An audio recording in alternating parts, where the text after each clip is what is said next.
안녕하세요. 대한민국 최고의 강연, 최강 1교시에서 강연을 맡은 물리학자 김상욱입니다. 반갑습니다.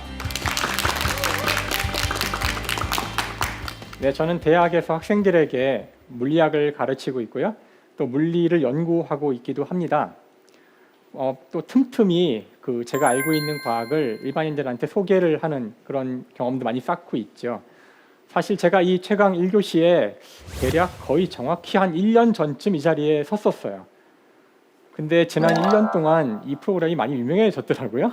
그래서 아주 저도 뿌듯하고요. 거기에 일조를 한 것 같아서 기분이 좋습니다. 그래서 오늘 다시 1년 만에 이 자리에 서서 여러분들한테 물리에 대해서 이야기를 하는 시간을 갖게 돼서 너무 기쁩니다.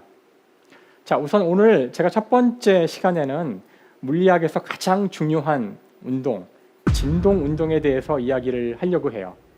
그래서 오늘 강연 주제는 떨림과 울림이 만드는 세상입니다.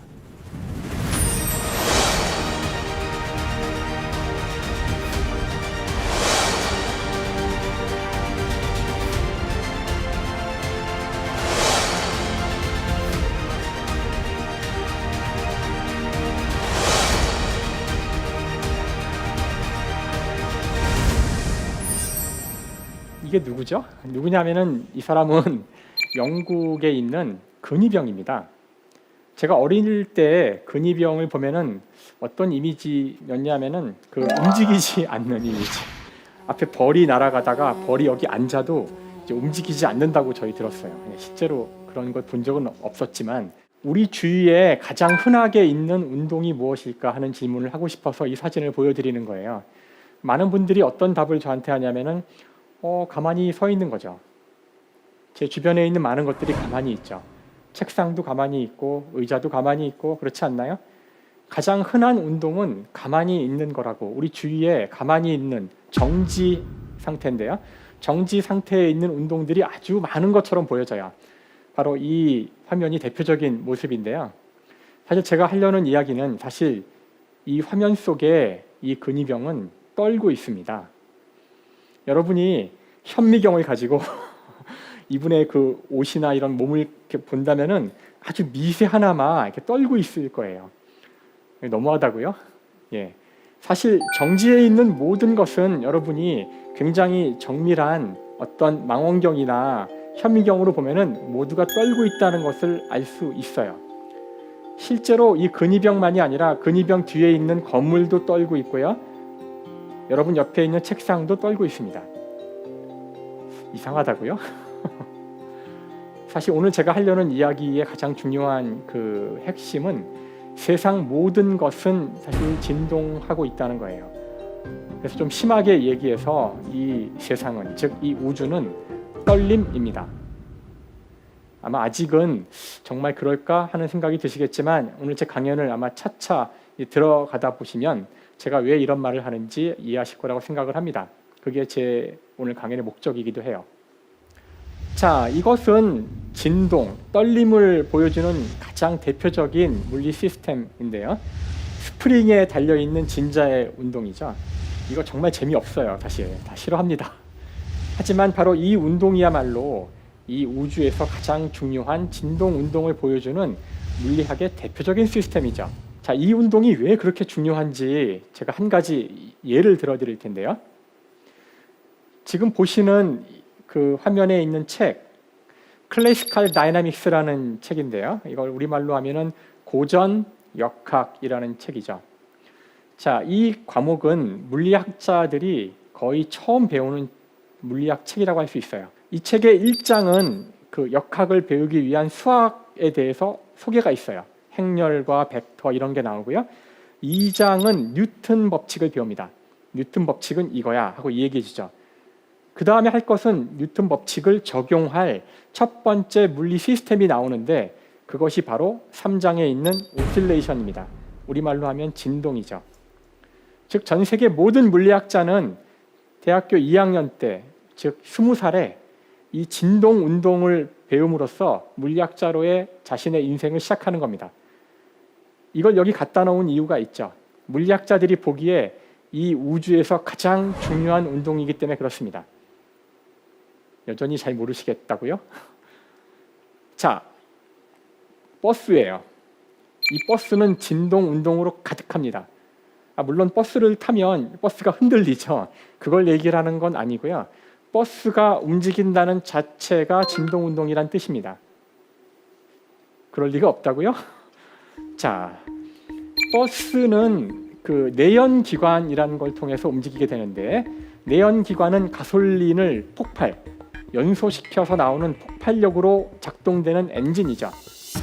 여기 보시면 가솔린이 폭발하는 순간마다 피스톤이 움직였다가 돌아왔다가 또 폭발하면 움직였다가 돌아왔다가 하는 운동을 반복하죠. 이건 진동 운동입니다. 이 진동 운동을 원운동으로 바꿔주는 장치가 보이시죠? 그래서 우리 주위에 있는 모든 원운동은 대부분 다 이런 진동 운동과 관련이 있어요. 그래서 제가 곧 이야기하겠지만 진동 운동의 대표적인 예가 바로 원운동이죠. 원운동은 우리 주위에 너무나 많아요. 바로 이 그림은 물리학이 탄생하게 되는 그림인데요. 이 그림은 수많은 원들로 되어 있습니다. 이게 원운동이에요. 이것은 무엇인가 움직이는 궤적을 나타낸 건데요.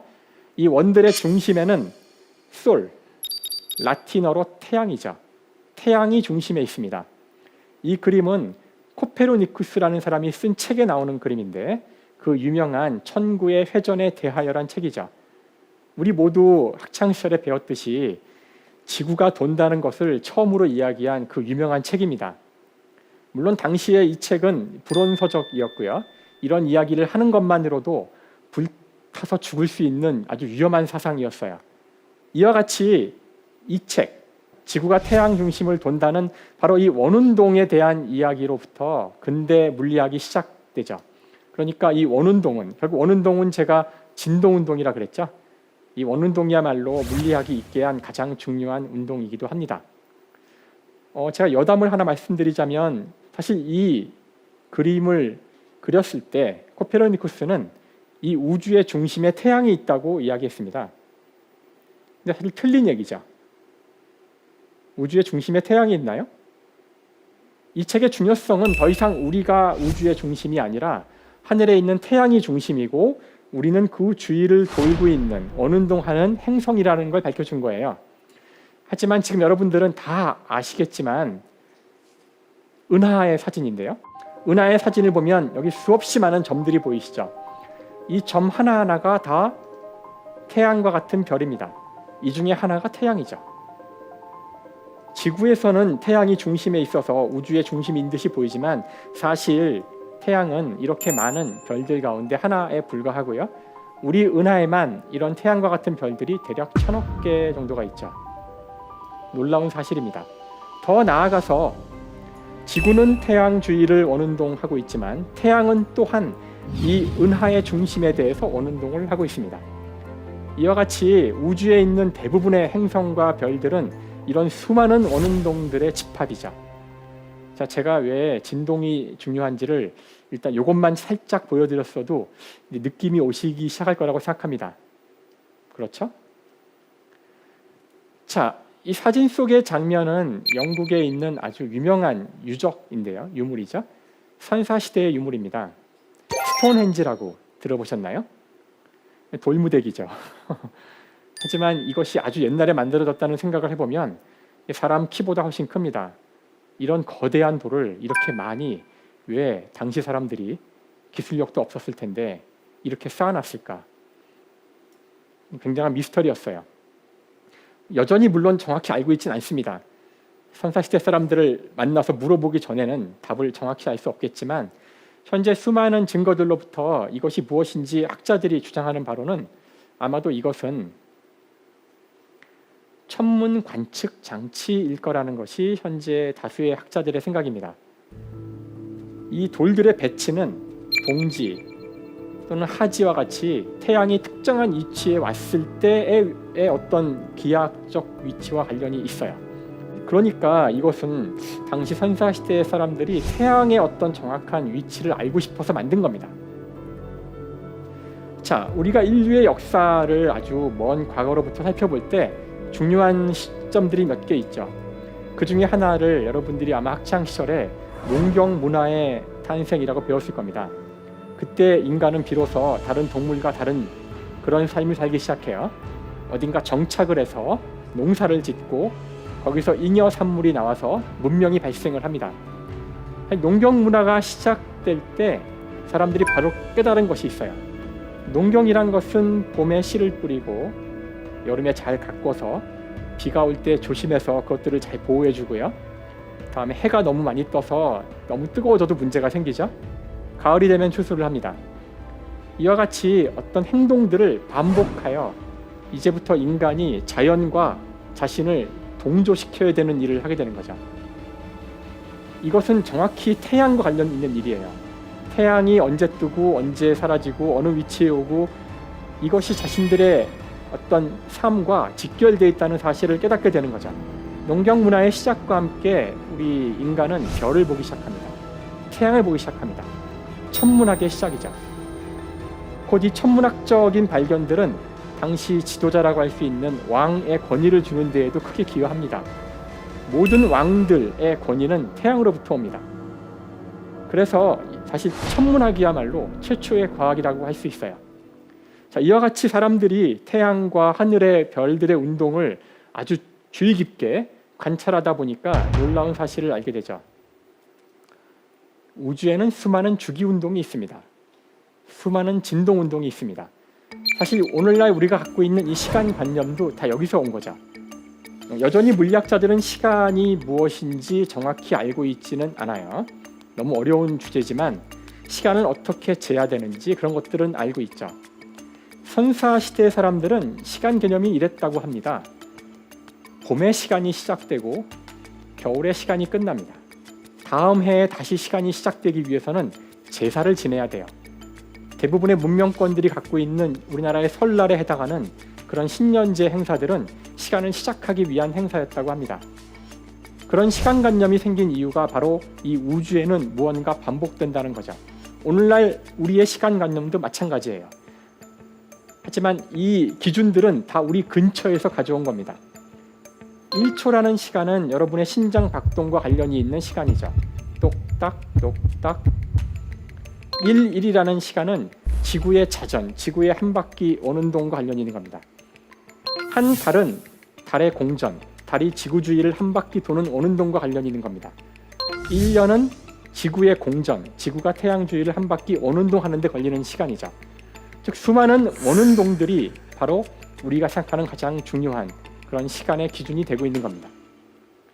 따라서 이 시간들은 굉장히 자의적인 거예요. 꼭 이렇게 정해졌을 이유가 없다는 거죠.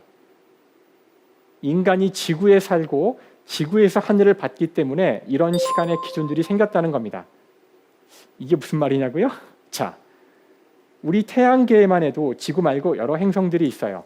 수, 금, 지, 화, 목, 토, 천, 해까지 있죠. 이것들은 다 자전과 공전의 주기가 다릅니다. 지구에서는 하루가 24시간이지만 다른 행성에서는 그렇지 않다는 뜻이에요. 수성 같은 경우는 자전 주기가 굉장히 깁니다. 그래서 지구의 시간으로 이야기하면 수성이 한 바퀴 도는 데에는 59일이 걸립니다. 일단 이런 말들이 금방 여러분 머리에 안 들어올 수 있어요.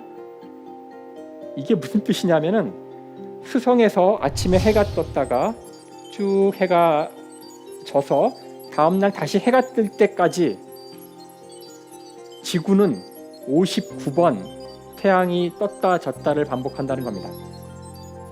그래서 수성의 하루는 지구의 59일이죠. 거의 2달이잖아요. 만약 여러분이 수성에 산다면 아침에 학교에 가서 학교에 몇 시간이나 있을까요? 고등학생들은 한 8시간에서 9시간 학교에 있나요? 여러분이 수성에 산다면 아침에 학교에 가면 20일 있다가 집에 와야 돼요. 직장에 가시는 분들은 아침에 출근을 하면 역시 한 20일 넘게 일을 하다가 돌아와야 됩니다.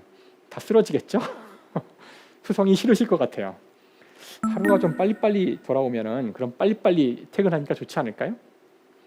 자, 목성에 가시면 됩니다. 목성은 자전주기가 0.41일, 10시간이에요.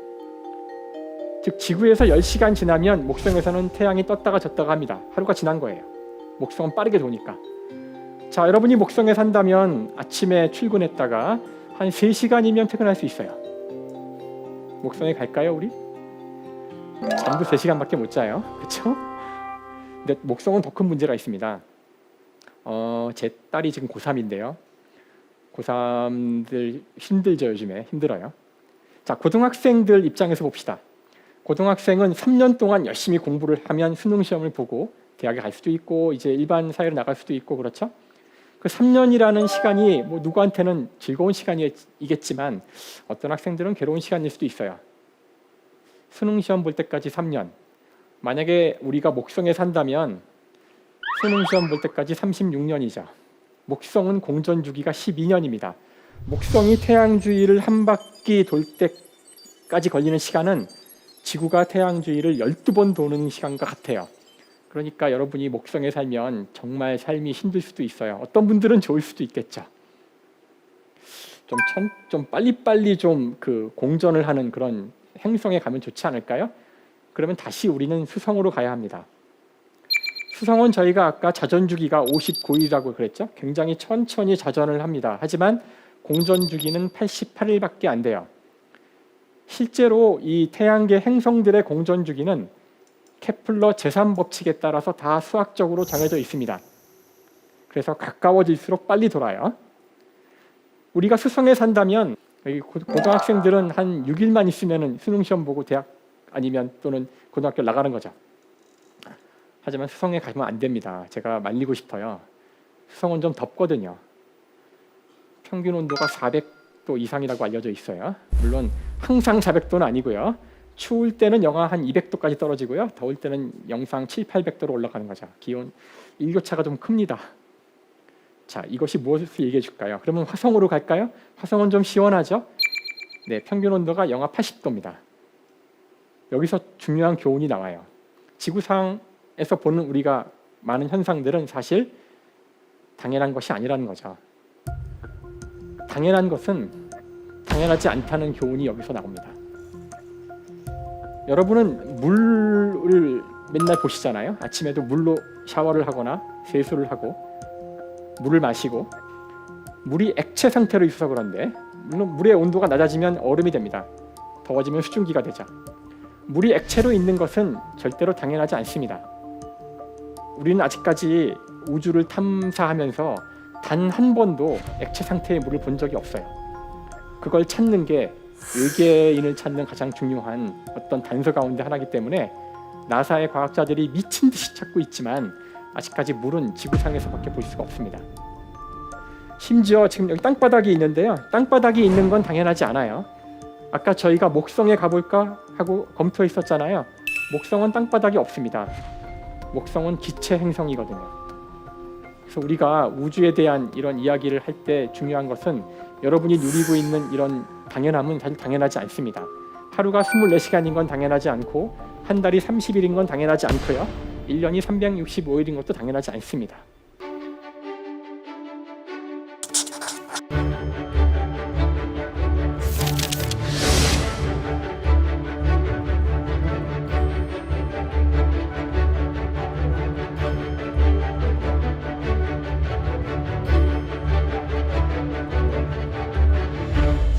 이 식은 뉴턴의 법칙, F는 ma의 어떤 특수한 경우를 쓴 겁니다. 여전히 이게 뭔지 모르시겠지만 이 식에서 오른쪽에 있는 항이 바로 진동운동을 기술하는 그런 항입니다. 자, 진동운동은 여기 있는 이 용수철 보이시죠? 이 용수철에 의한 운동이고요. 이 운동을 기술하는 방법은 저런 식을 쓰는 거예요. 자, 진동을 일으키기 위한 제가 뉴턴 법칙의 식을 보여드린 가장 중요한 이유는 그 힘이 의미하는 바가 무엇인지를 말하고 싶어서 그랬어요. 그 힘은 복원력이라는 것을 의미하고 있어요. 이 복원력은 말 그대로 복원, 원래로 돌아가려는 힘입니다. 자, 제가 제일 처음 보여드렸던 몸을 움직이지 않으려고 노력하고 있는 영국의 근위병을 다시 상상해 보세요. 누군가 근위병을 옆으로 살짝 밀면은 밀렸다가 다시 돌아올 거예요. 잽싸게. 파리가 날라오거나 모기가 날라오면은 살짝 피하겠죠, 사람이니까. 하지만 다시 돌아올 겁니다. 무슨 말인고 하니 진동이 일어나는 이유는 원래로 돌아가려는 힘이 있기 때문에 그래요. 원래로 돌아가려는 힘이 있는 그런 시스템이 있을 때 그 시스템을 원래 위치로부터 살짝 벗어나게 했을 때 원래로 돌아오려고 하다 보니 계속 흔들리는 게 진동입니다. 그래서 여러분이 무언가 진동하고 있는 것을 보면 여기에는 원래로 돌아가려는 힘이 있어 하고 생각하시면 틀림없습니다. 원래로 돌아가는 힘이 없는 그런 시스템은 여러분이 살짝 밀어주면 그냥 계속 움직이게 되죠. 하지만 대부분의 시스템들은 원래로 돌아가려고 한다고 해서 계속 진동하지는 못해요. 여러분이 용수철을 당겼다 놓으면 이 용수철이 영원히 움직이느냐? 그렇지 않습니다. 용수철은 서서히 그 움직임이 둔화돼서 결국은 멈춰버리죠. 우리 주위의 많은 진동들은 결국 멈춥니다. 이걸 물리학적으로는 이제 마찰에 의해서 그렇다고 표현하는데요. 마찰이 뭔지 모르셔도 괜찮아요. 자, 제가 하려는 얘기는 이겁니다. 우리 사회에 많은 것들이 복원력이 있습니다. 무언가 우리가 개혁을 하거나 바꾸려고 할 때에는 바꾸고 싶어 하지 않는 어떤 성향이 있죠. 새로운 제도를 도입하려고 할 때 당연히 반발이 있습니다. 내일부터 우리가 고등학교를 6년 한다거나 여러분이 앞으로 아침에 출근 시간을 6시로 당긴다거나 반발이 있습니다. 복원력이 있습니다. 자, 복원력이 있는 시스템의 전형적인 특징은 이 그래프랑 같아요.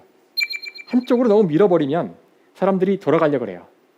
돌아가서 어떤 안정한 점으로 바로 가서 멈추지는 못합니다. 돌아가려다 보니 원래 점을 지나서 반대로 가게 돼요. 그리고는 다시 복원력이 생기죠. 다시 돌아오다가 또 지나가게 됩니다. 자, 무슨 말인고 하니 사회가 언제나 많은 사람들의 갈등과 어떤 그 서로 다른 생각으로의 그런 다툼이 있죠. 그럴 때 우리가 뭔가를 바꿉니다.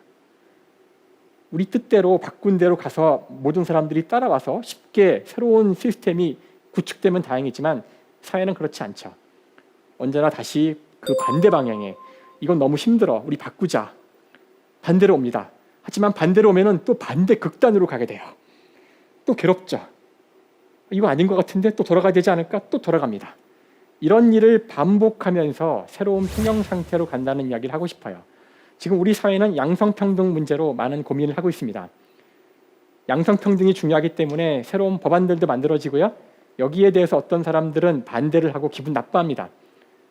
당장은 양성평등을 빠르게 이루어야 되니까 얼핏 볼 때는 좀 급진적인 법안들도 나오고 급진적인 아이디어가 나옵니다. 한쪽 끝으로 간 거죠. 돌아갈까요? 그러면 바로 돌아갈 수 있을까요? 바로 못 갑니다. 그때는 또 약간 더 치우친 것 같은 반대 법안이 나오죠.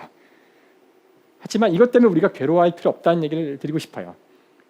원래 복원력이 있는 시스템은 그렇게 작동합니다. 중요한 것은 그 진폭을 점점 줄여서 모두가 동의할 수 있는 안정점으로 찾아가야 한다는 것이 중요하니까요. 그때 그런 어떤 사람들이 느끼는 분노감, 이건 너무 심하지 않을까? 그런 게 있더라도 이건 자연스러운 새로운 평형을 찾아가는 자연스러운 상황이란 거를 모든 분들이 아시고 너무 그런 것에 많이 분노하거나 너무 그러실 필요는 없을 것 같아요. 지금 우리 이 지구가 겪고 있는 중요한 위기 중에 하나는 바로 기후 위기라는 거죠. 한때는 온난화라는 표현을 썼는데요. 지금 제가 보여드리는 거에도 그 온난화라는 표현이 쓰여 있지만 온난화라는 표현으로 너무 약하다는 지금 주장들이 많고요. 기후 위기라는 표현을 써야 한다는 이야기가 많습니다. 자, 왜 이런 얘기를 하냐면은 산업혁명, 산업화가 시작된 이래 지구의 온도가 자꾸 올라가고 있는데요. 현재 거의 1.1도 이상 올랐습니다. 환경을 연구하고 있는 과학자들에 따르면 그 온도가 처음에는 2도라고 그랬어요. 2도를 넘어가면 위험하다 그랬는데요. 지금 2018년에 다시 수정이 돼서 1.5도를 넘어가면 위험하다, 1.5도를 넘지 않아야 한다고 주장하고 있는데요. 자, 이런 온도들이 뭘 의미할까요? 바로 특이점, 티핑 포인트를 얘기하는 겁니다. 저희가 그 아까 용수철을 이야기했을 때 용수철을 당겼다 놓으면은 복원력이 작용합니다. 우리 지구의 기후, 우리가 수많은 온실가스를 만들어서 온도가 높아지더라도 우리가 내일부터 모든 행동을 멈추면 다시 지구는 복원력이 있어서 돌아갑니다. 하지만 용수철을 너무 많이 당기면 끊어지거나 변형이 일어나죠. 너무 많이 당기면 그 다음은 손을 놔도 안 돌아가요.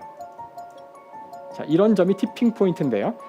지구의 티핑 포인트가 얼마인지는 아무도 모릅니다. 실험을 해본 적은 없어요. 추정할 뿐이죠. 만약 티핑 포인트가 1.5도라면 1.5도를 지나는 순간 이제 온도가 급격하게 변화할 텐데요. 그때는 우리 모두가 활동을 멈추고 코로나 때처럼 집안에 콕 틀어박혀서 아무 짓을 하지 않아도 온도는 계속 올라갑니다. 인간의 손을 떠난 거죠.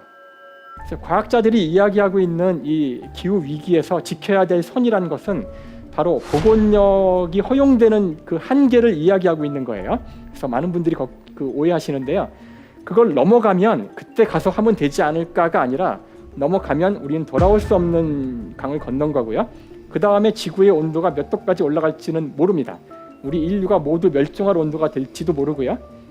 마치 코로나에서도 어느 티핑 포인트까지는 우리 의료진이 감당할 수 있지만 어느 순간을 넘어가면 확진자의 수가 어느 순간을 넘어가면 그때부터는 기하급수로 숫자가 커지면서 우리 사회는 엄청난 데미지를 입게 되는 거죠. 그래서 이 복원력이라는 것, 지구에 복원력이 있는데 복원력은 무한하지 않다는 것. 그래서 우리는 복원력 이내에 이 문제를 해결해야 합니다. 그래서 이 진동 문제는 저희한테 또 이런 교훈도 주고 있죠. 자, 이제 진동에 대해서 좀 다른 이야기를 해볼까요? 두 개의 진동이 있을 때 재미있는 현상이 일어나는데요. 사진에 있는 이 과학자는 하위언스라는 과학자입니다. 네덜란드의 유명한 과학자죠. 하위언스는 시계를 연구했었어요. 한동안. 이 사람이 살던 시대의 시계는 굉장히 중요한 거였습니다. 그 배가 바다 한가운데서 자신의 위치를 알기 위해서는 위도와 경도를 알아야 하는데 위도는 태양의 위치로 알 수 있지만 경도를 알 방법이 없었어요. 정밀한 시계가 있다면 경도를 알 수 있었거든요. 그걸 연구하던 과학자였는데요. 어느 날 몸이 안 좋았대요. 침대에 누워 있었는데 눈앞에 보이는 이 두 개의 시계를 보니까 이 괴종 시계인데요. 신기하게도 이것이 처음에는 이렇게 딱딱 맞아서 움직이지 않았는데 시간이 지나니까 두 개의 이 진동이 착착착, 우리가 이걸 공진이라 그러는데요. 공진이 일어나는 것을 발견했습니다. 이게 왜 그럴까? 그래서 멈춰놓고요. 좀 따로따로 흔들어 봤어요. 근데 다시 시간이 지나면은 이들은 다시 공진이 일어납니다. 너무나 신기해서 이걸 실험을 하게 되죠.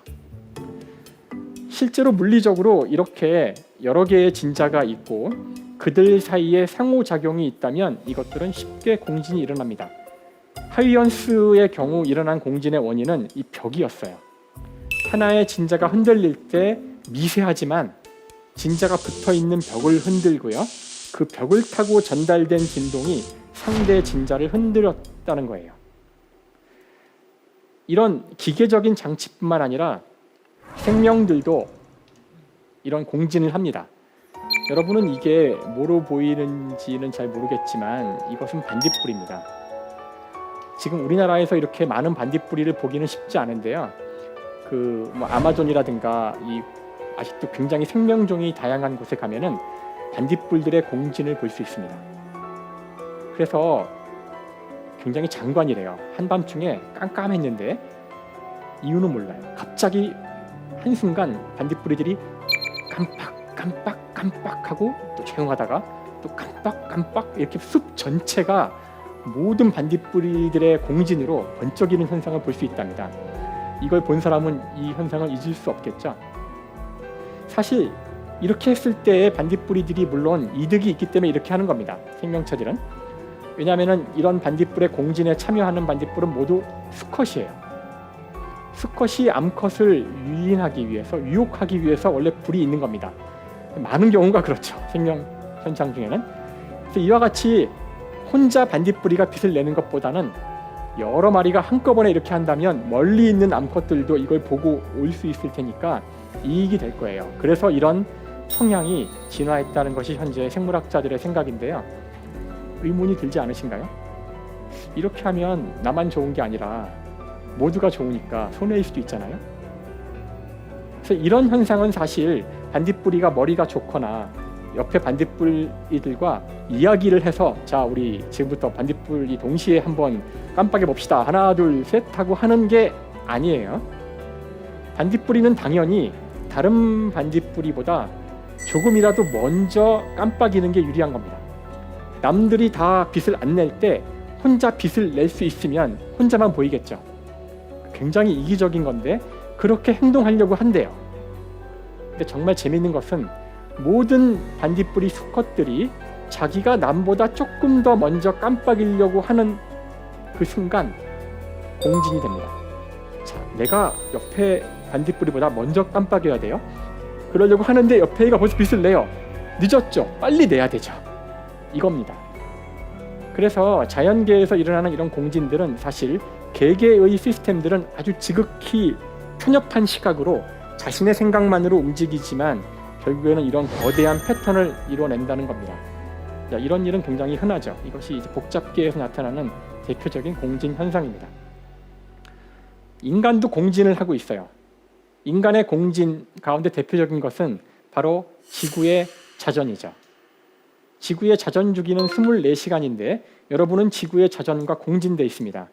어두워지면 잠이 오고요. 해가 뜨면 일어납니다. 너무나 당연해서 여러분이 이게 공진이라고 생각해 본 적이 없을 것 같은데요. 그렇게 우리는 이 지구의 운동과 같이 긴밀하게 엮여 있죠. 실제로 그 흥미로운 사실은 시차란 게 있잖아요. 우리가 태양에 대해서 그때그때 태양이 떴으니까 그때부터 우리가 정신이 막 들면서 같이 움직이는 게 아니고요. 태양이 없어도 스스로의 시계로 시간을 재고 있다는 증거들이 있습니다. 그러니까 여러분이 비행기를 타고 다른 나라에 가면 해가 떠 있지만 잠이 와요. 몸에서 지금 밤이라고 이야기하는데 태양이 떠 있잖아요. 너 바보야. 지금 밤이 아니라 낮이야.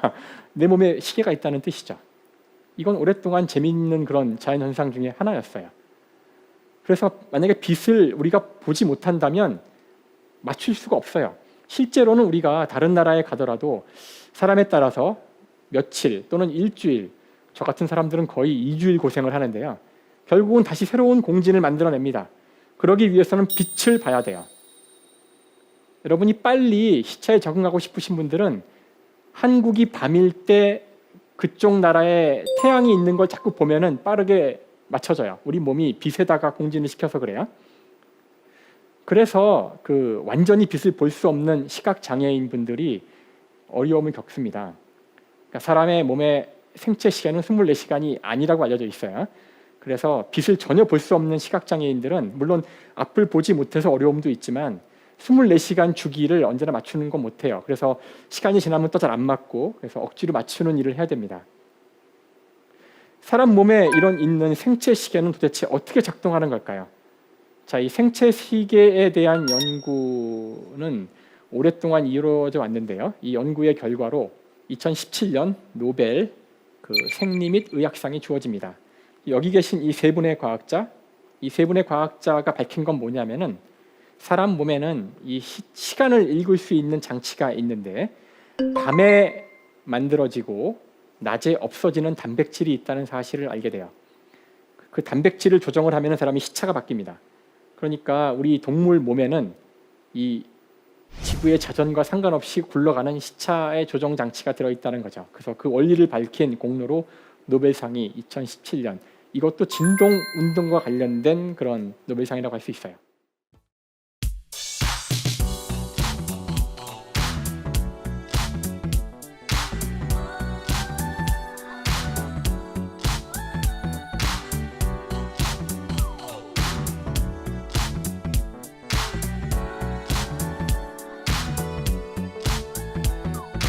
자, 진동 운동 가운데 또 하나 중요한 것이 있는데 그것은 바로 파동이라는 현상입니다. 파동은 진동의 대표적인 예인데요. 파동이라 그러니까 벌써 두려워하시는 분들이 있어요. 아래 이 화면을 보시면 사인 함수가 보이네요. 그리고 위에 뭐가 보이나 하면은 뭐 이상한 게 보이죠? 제가 여기다 뭘 그려놓은 거냐면은 바로 소리가 들리는 과정을 그려놓은 겁니다. 파동의 가장 대표적인 예는 소리예요. 제가 지금부터 소리에 대한 현상을 설명드릴 텐데요. 소리는 진동입니다. 소리는 떨림입니다. 그럴 리가 없다고 생각하시면 목에 손을 대고 한번 소리를 내보시면 돼요. 아 해보시면 이 목이 떨거든요. 여러분이 북을 칠 때는 눈으로도 북이 흔들리는 걸 볼 수 있어요. 소리는 떨림입니다. 물체의 떨림이 눈에 보이지 않는 공기의 떨림으로 바뀌죠. 자, 이것 때문에 우리가 어려워요. 항상 안 보이는 것 때문에 어려운데 눈에 안 보이는 공기가 떨어요. 제가 여기다가 그 공기의 떨림을 그림에 그리는 겁니다. 공기가 눈에 보인다면 이렇게 보일 거란 얘기예요. 공기가 모였다 흩어졌다 하면서 떨립니다. 그 공기의 떨림이 우리 귀에 오게 되죠. 그러면 귀에 와서 무언가를 떨게 합니다. 바로 귀에 있는 이 복잡한 그림 귀에 단면도인데요. 여기 보시면 고막이라고 있어요. 자, 이 고막이 떨립니다. 고막은 북 같은 거죠. 고막이 떨리면 고막에 붙어있는 뼈들이 있어요. 저주 다 못 외우니까 뭐 망치뼈, 모루뼈 이런 게 있네요. 이 뼈들이 흔들립니다. 사실 이 뼈는 증폭기예요. 뼈가 흔들리면 이 뼈 끝에 붙어있는 달팽이관, 달팽이처럼 생긴 거 보이시죠? 달팽이관 안에 있는 것이 떨립니다. 그러니까 이 안에는 액체가 들어있습니다. 저 달팽이관 한쪽 끝에가 고막이랑 연결된 거죠. 그러니까 소리가 오면 이 달팽이관 안에 있는 액체가 이렇게 진동을 하게 돼요. 이제 남은 일은 이 진동이 어떻게 이루어지는지를 공간적으로 알 수 있으면 소리를 들은 겁니다. 자, 이 달팽이관 안쪽으로는 세포들이 쫙 깔려 있어요. 세포가 수십억 개가 깔려 있죠. 그 세포들은 여기 오른쪽 사진처럼 유모세포라고 해서 이렇게 머리카락 같이 생긴 건데요. 이렇게 여러분이 무스 발라서 딱 머리 세운 것 같은 머리카락이잖아요. 유모, 즉 모가 털 모자예요. 털이 있는 세포입니다. 이 털이 있는 세포는 왜 털이 있냐면은 이 안에 액체가 진동을 할 때 털이 흔들려요. 털이 흔들리면 여기 지금 잘 안 보이지만 끈이 달려 있어서 안으로 뭔가 들어가게 돼 있어요. 뭔가 들어가면 이 세포에 전기 신호가 만들어지고 그 전기 신호가 신경을 통해서 뇌로 전달됩니다. 뇌에서는 사실 귀로 들어온 이 파동의 공간적인 진동 분포를 보게 되죠. 우리가 그것을 소리를 들었다라고 표현합니다. 사실 소리는 듣는 것이 아니라 보는 겁니다. 공간의 파동을 보는 게 듣는 거죠. 자, 이 소리와 같은 파동의 중요한 특성이 하나 있는데 정신이 없으시잖아요. 막 뭐 흔들리죠. 이 전체를 보면 뭔가 움직이고 있지만 왼쪽 끝점을 보세요. 왼쪽 끝점을 보시면 왼쪽 끝점 하나는 아래 위로 움직이고 있어요. 이렇게 빠르게 움직이고 있죠. 그래서 이 점이 가장 아래에서 올라갔다가 내려올 때까지 걸리는 시간을 잴 수 있을 겁니다. 우리가 이 시간을 주기라고 불러요. 이게 진동 주기입니다. 진동 주기의 역수를 여러분이 좀 더 익숙한 단어인 주파수라고 하는데요.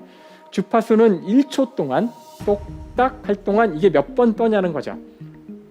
제가 만약에 진동수가 2가 되게 하려면은 1초에 2번 떠면 돼요. 똑딱 하면 이게 진동수가 2가 되는 거죠.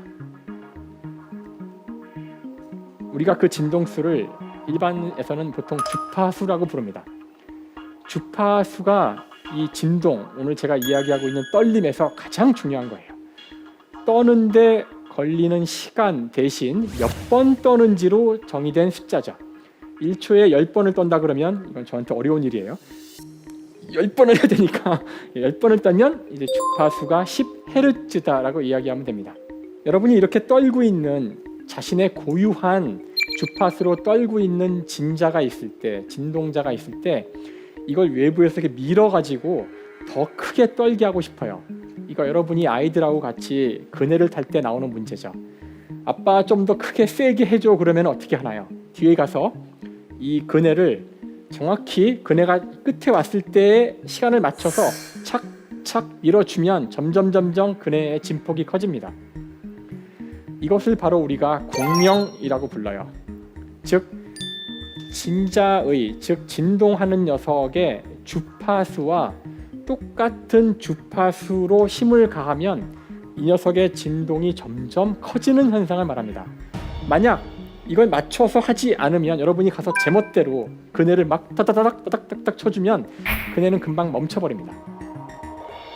이것이 제가 오늘 이야기하려는 두 번째 주제였죠. 떨림과 울림. 공명을 좀 멋있게 표현한 게 울림이에요. 사실 공명이란 것은 굉장히 중요한 현상인데요. 우리 인간 같은 경우 아까 제가 소리를 이야기했으니까요. 인간이 들을 수 있는 주파수는 20Hz에서 20,000Hz입니다. 가청 주파수라고 부르는 거죠. 그 밖의 주파수는 소리가 있어도 듣지를 못해요. 우리는 그 영역을 초음파라고 합니다. 동물마다 다 달라요. 그래서 박쥐는 인간이 들을 수 없는 주파수를 거의 10배의 영역까지 들을 수도 있습니다. 그래서 우리가 무엇을 들을 수 있는지 들을 수 없는지는 바로 이 공명과 관련이 있죠.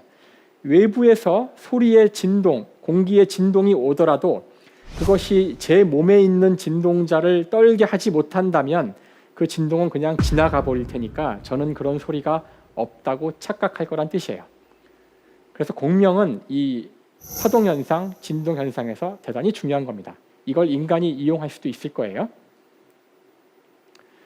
소리 말고도 중요한 파동은 바로 이 그림이 표현하고 있는 전자기파입니다. 말이 무시무시하죠. 전자기파. 이건 전기와 자기장으로 된 파동이란 뜻이고요. 무섭죠. 눈에 보이진 않아요. 도대체 전자기파가 어디 있냐고요? 바로 여러분이 현재 전자기파를 보고 계시죠. 전자기파의 대표적인 예가 빛입니다. 빛. 빛은 진동입니다. 무엇의 진동이냐고요? 전기장의 진동이죠. 자, 그래서 주파수에 따라서 우리가 빛을 여러 가지 종류로 나눌 수가 있는데 한때는 우리는 이것이 다 다른 종류의 현상인 줄 알았어요. 이제는 이 모든 것들이 전자기파의 다른 주파수를 갖는 것에 불과하다는 사실을 알고 있어요. 우선 제가 하나 예를 들어볼까요? 현재 여러분이 지금 텔레비전이든 스마트폰이든 지금 이 영상을 보시고 있을 텐데요. 그건 인간이 가시광선이라고 부르는 주파수의 전자기파를 보시는 겁니다. 만약 가시광선보다 더 주파수가 작다면 그때는 IR이라 그래서 이걸 우리말로는 적외선이라 그러죠. 적외선 영역이 되고요. 그보다 더 주파수가 낮아지면 마이크로웨이브라 그래서 여러분 전자레인지의 주파수가 돼요. 더 낮아지면 FM 라디오고요. 또는 마이크로웨이브 끝자락에 여러분 스마트폰 주파수도 있고요. 전파의 주파수, 다음에 여기 텔레비전 주파수도 여기 있고요. AM도 있고요. 또 주파수가 높아지면 UV라 그래서 자외선, 여러분의 살을 검게 만들어주는 빛이죠. 더 높아지면 엑스레이라 그래서 공항에서 이렇게 검사할 때 몸에 쬐이는 뼈를 보여주는 그런 전파죠. 더 높은 주파수가 되면 감마레이라 그래서 원자폭탄 터지면 나오는 거죠. 이거 많이 쬐면 헐크가 된다 그러잖아요. 이 모든 것들은 다 똑같은 전기장의 파동이고요. 단지 주파수만 다른 겁니다. 우리가 가시광선만 볼 수 있는 이유는 가시광선으로 진동하는 진동자를 눈이 갖고 있어서 그것과 공명을 일으키는 거죠. 자, 그래서 여러분이 집에 텔레비전을 갖고 특별한 어떤 주파수의 채널을 찾고 싶어요. 우리 주위에는 모든 방송국의 전파가 다 있어요. 물론 인간은 보지 못하지만 지금 여러분 옆에도 있어요. 수많은 방송국의 전파 가운데 내가 세팅해 놓은 현재 여러분이 그 리모컨으로 맞춰 놓은 이 텔레비전 내부의 진동자의 주기와 맞는 파동만 이 안테나를 통해서 잡히게 돼요. 왜냐하면 저것만 아까 제가 근의 예를 들었죠. 저렇게 떨고 있는 전파만 제 텔레비전 내부의 진자의 진폭을 키울 수가 있어요. 다른 것들은 다 그냥 지나갑니다. 그래서 우리가 특정한 주파수를 골라서 볼 수 있는 이유가 바로 이 공명현상 때문이죠. 공명현상은 여러분이 텔레비전을 특별한 채널을 고를 수 있게 하는 이유고요. 라디오도 그렇고요. 스마트폰도 그렇고요. 모든 무선통신에서는 이것이 없으면 여러분이 누군가 특별한 어떤 것과 소통을 할 수 없어요. 굉장히 중요한 현상이죠. 자, 이분은 아인슈타인인데요. 제가 지금까지 두 종류의 파동을 이야기했어요. 하나는 소리였죠. 소리는 공기가 떠는 거예요. 두 번째는 빛이었죠. 빛은 전기장이 떠는 거예요. 마지막 것은 굉장히 어려워요. 마지막 것은 시간과 공간 그 자체가 떠는 겁니다. 말은 멋있지만 무슨 말인지 모르겠죠. 자, 시간과 공간을 기술하는 방정식을 만든 분이 바로 이 아인슈타인입니다. 아인슈타인의 상대성 이론은 시간과 공간이 질량에 의해서 휘어진다는 걸 이야기해주고 있어요. 자, 시간 공간 자체가 휘어질 수 있다면 이걸 툭 쳐주면 시공간에도 복원력이 있을 수 있으니까 얘가 떨지 않을까요? 예, 실제로 떨죠.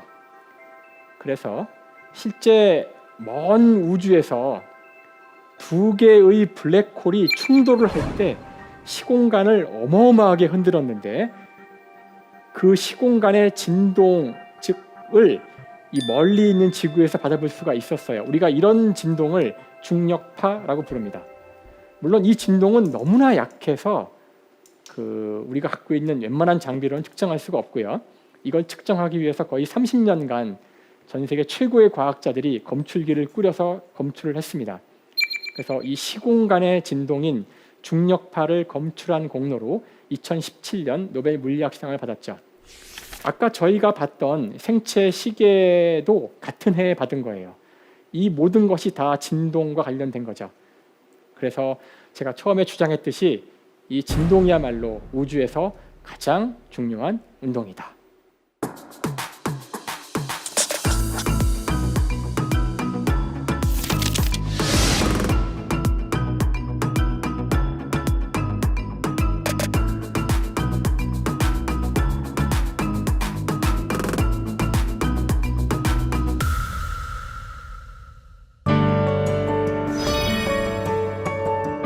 자, 오늘의 한 줄 명언.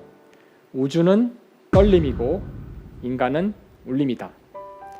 오늘 제 강연을 통해서 여러분들이 이 우주의 수많은 것들이 떨고 있다는 사실을 아셨을 거예요. 우리 인간은 그 떨림을 울림으로 반응하는 존재입니다.